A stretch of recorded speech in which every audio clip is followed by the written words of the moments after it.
Good morning, good afternoon, or good evening. Franco here from AchievementHunter.com, and this is 5 facts in Resident Evil 3 Nemesis, one of my favorite video games of all time. Now, normally this would be the part of 5 facts where we give you backstory about the game, but I have a strong feeling that the facts are going to do that for us, so let's get right into it. Fact number 1. Resident Evil 3 was developed at the same time as Resident Evil Code Veronica. Bonus fact, it was originally referred to as Resident Evil 1.5 because it partially takes place between the first and second games. Now, if my memory serves me correctly, Resident Evil 3 takes place a day before Resident Evil 2 and ends 2 days after Resident Evil 2. So you might be thinking to yourself, why would they call it Resident Evil 3 then? Well, I'm glad you asked. Fact number 2. Resident Evil 3 had a few different names during development. However, it was given the 3 because Sony wanted the PlayStation Resident Evils to be numbered consistently.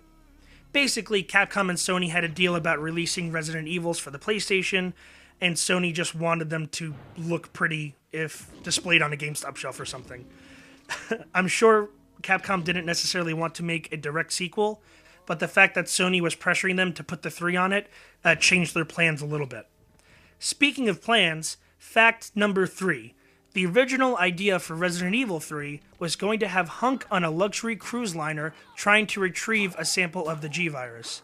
It was scrapped due to time constraints, which kind of sucks. I mean, Hunk is by far the coolest Resident Evil character in the entire series, and if you don't know what I'm talking about, go play Resident Evil 4 Mercenary Mode and have a good time, because that guy is lethal. Alright, fact number 4. The game's lead writer had little to no experience with the Resident Evil universe when he was chosen to write for the third game. He had to immediately play through the first game in order to familiarize himself with the series. Now this is interesting because Resident Evil 1 and Resident Evil 2, I believe, were written by an internal studio within Capcom. So when Resident Evil 3 came around, they probably moved on to Code Veronica and just fact-checked the new writer's story for Resident Evil 3 Nemesis. And you know what? It turned out really good. The game's more action-oriented. It's kind of set-piecey almost, with all the exploding barrels and stuff like that. And it's just a lot of fun. So I'm glad it all worked out in the end. Finally, fact number 5. The Nemesis enemy was inspired by the T-1000 from Terminator 2 Judgment Day.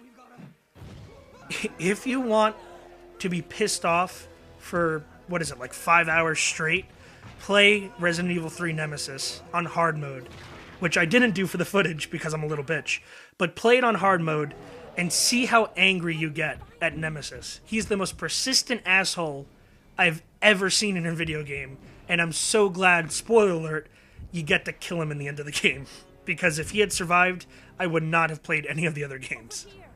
Anyway, I've been Franco, you've been the audience, thank you so much for watching, and check back at AchievementHunter.com for more, and the new Achievement Hunter YouTube channel. Yay!